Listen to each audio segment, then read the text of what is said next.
20절입니다. 형제들아, 사람이 만일 무슨 범죄한 일이 드러나거든 신령한 너희는 온유한 심령으로 그러한 자를 바로잡고 너 자신을 살펴보아 너도 시험을 받을까 두려워하라. 자, 계속 5장에 이어서 강조하는 내용이 나오고 있습니다. 그러니까 교회 안에서 율법이냐 믿음이냐 이런 것으로 쓸데없이 분쟁하지 말고, 그 다음에 어제 마지막 내용이 성령을 쫓아 살면서 성령의 열매를 맺어라. 이게 두 번째였죠. 자, 오늘 세 번째 내용은, 자, 우리 교회 안에서 이제 누가 무슨 범죄한 일이 드러나거든, 자, 이 문제를 어떻게 할 거냐. 자, 이런 게 중요하다는 거죠.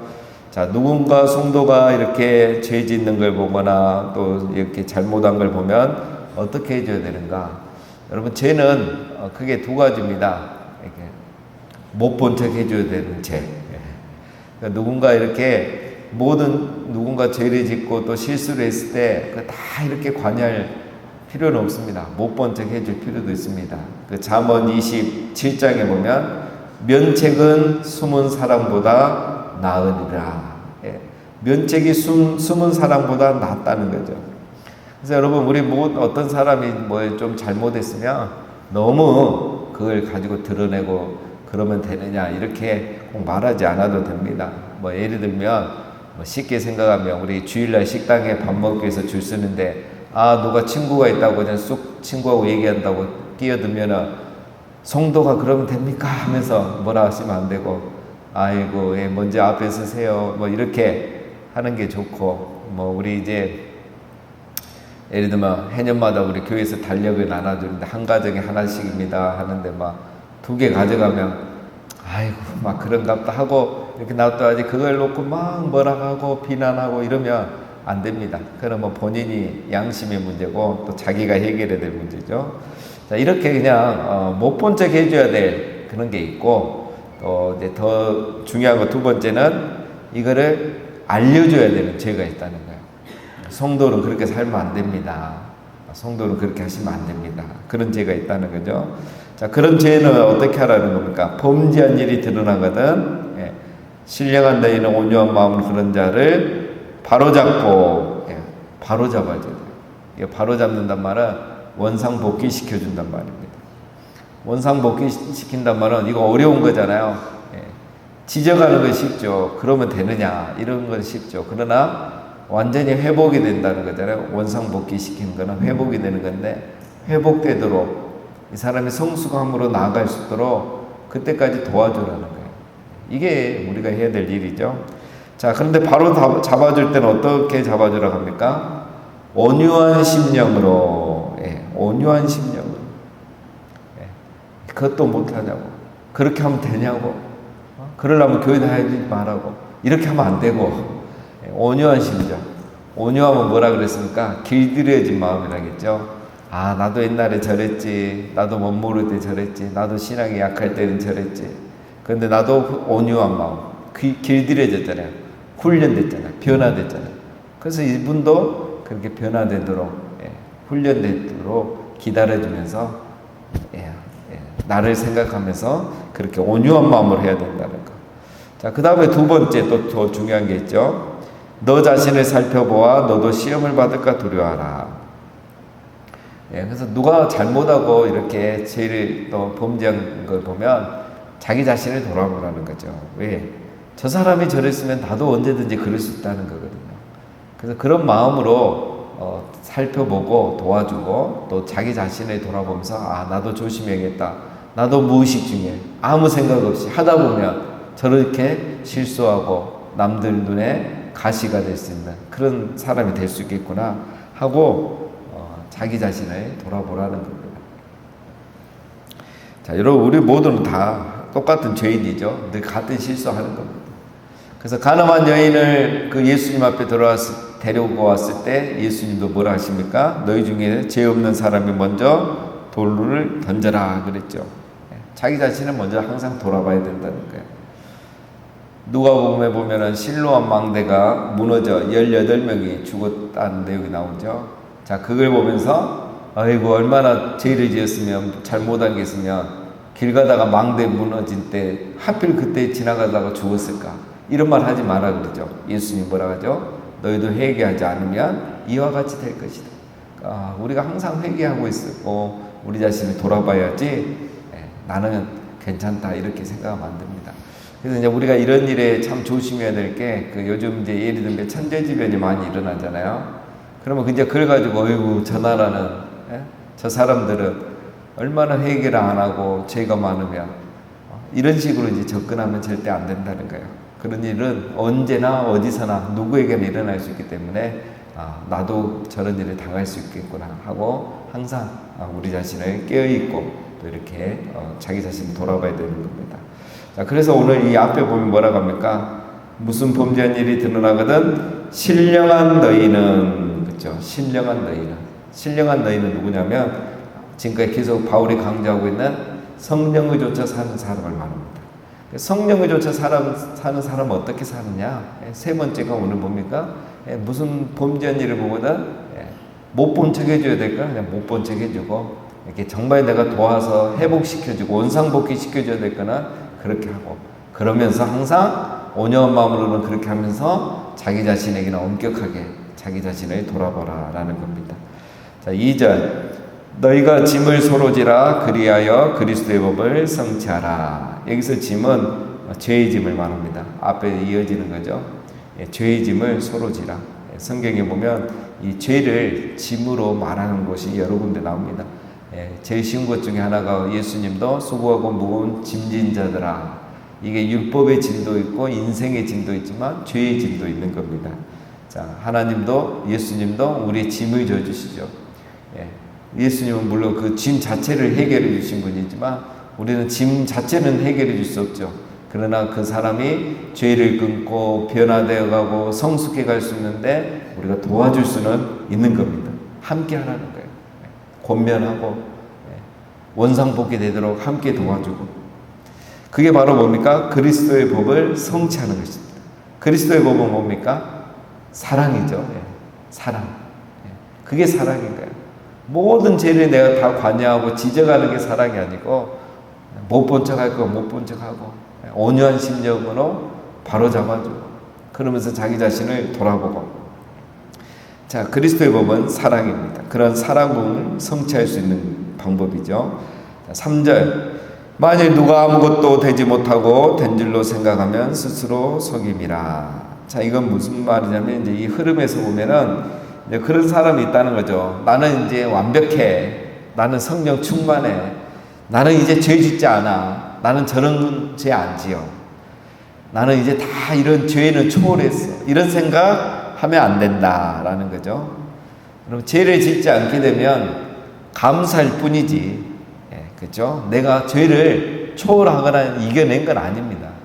지금 상황이 은혜가 있고 하나님의 은혜를 보여주니까 내가 죄를 짓고 있지 않을 뿐인 거지 내가 죄를 완전히 이겨냈거나 성화가 완성됐거나 그렇게 된 건 전혀 아니라는 겁니다.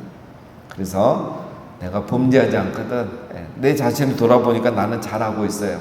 그러면 감사해야지 자랑하고 교만하면 안 된다 그런 뜻입니다. 4절 각각 자기의 일을 살피라 그리하면 자랑할 것이 자기에게는 있어도 남에게는 있지 아니하리니. 자 이것도 말이 어려운 것 같은데 자랑할 것이 자기에게는 있어도 자 이런 무슨 말이냐면 내가 죄를 이겼어요. 나는 저런 죄를 짓지 않아요. 자 그러면 뭐라고요? 하나님의 은혜로 여기라 이거야.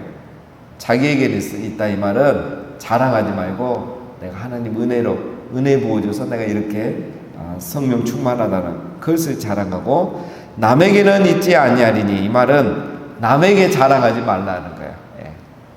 나에게 있단 말은 내가 은혜로 여기고 감사하면 되지 남에게 자랑하면서 나는 그런 죄 안 지어 이렇게 말할 필요가 없다는 거죠. 자, 그 은혜를 아는 사람 같으면 여러분 당연히 그렇게 하겠죠. 은혜를 모르고 제대로 이 죄를 모르는 사람이 이제 그런 식으로 말하지. 그 성령의조차 사는 사람은 당연히 4절처럼 말하겠죠. 자, 5절 각각 자기의 짐을 질 것이라. 제일 가난한 각각 자기의 짐을 지면서 살면 되지. 뭐 지나치게 관여할 필요도 없고 또 너무 자기 자신에 대해서 자랑할 필요도 없고 항상 깨어서 내가 범죄하지 않도록 죄 짓지 않도록 해야 된다는 거죠.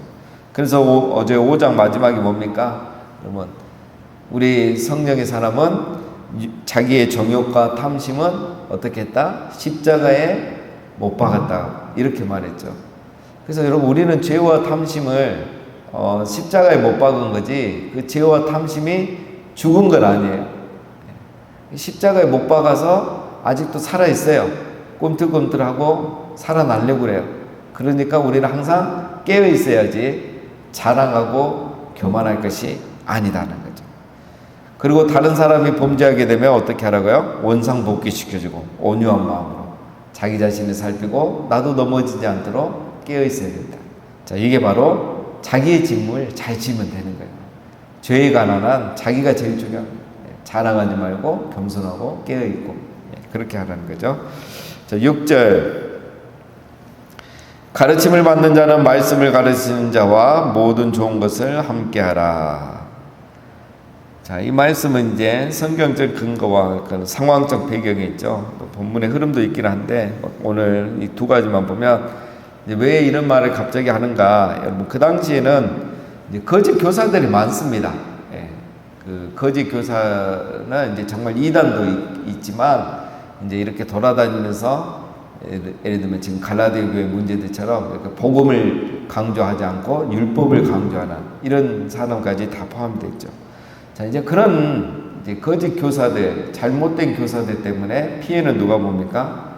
진짜 지도자들이 피해를 보는 거예요. 잘하고 있고 복음 잘 전하고 있는 사람들이 피해를 보는 거죠. 지금도 마찬가지잖아요. 뉴스에 나오는, 매스컴에 나오는 정말 그 소수의 목회자, 그렇죠. 정말 어떤 사람을 보면 정식으로 이렇게 공부하고 목사 안수 받은 분도 아니에요.